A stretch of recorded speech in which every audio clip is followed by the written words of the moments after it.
Acara unggahan lumangsung hampir unggal tahu dina acan lebet kena bulan Ramadan.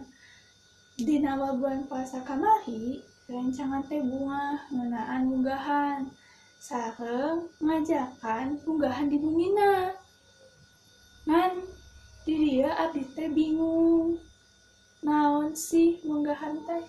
Unggahan mangrupikeun kagiatan anu dilaksanakeun dina mimiti bulan puasa, di mana sadayana ngumpul dina bumi saderek kanggo nyungkeun hapunten jeung tuang sasarengan sataacan puasa. Unggahan ieu populer di kalangan masyarakat Pulo Jawa. Ngan di dieu abdi teh blasteran. Blasteran naon? Belanda, Belitung, jeung Sunda. Indung abdi di Belitung.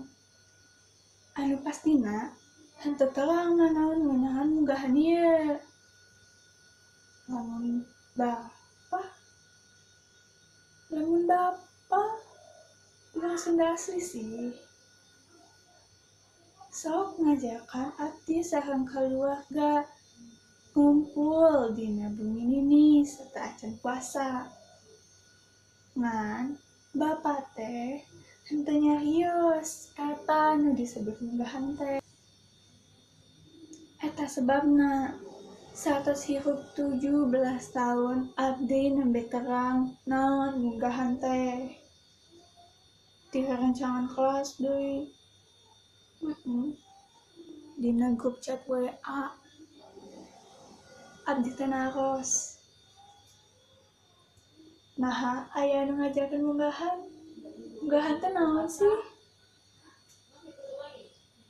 Aranjeunna bingung kumaha rek ngajelaskeunana.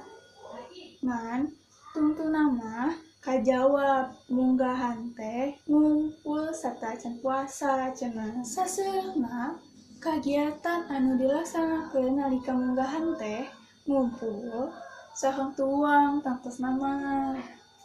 Saatosna nyungkeun pikeun nyungkeun hapunten ka sepuh. Kagiatan unggahan teh sae pisan dilakukeun.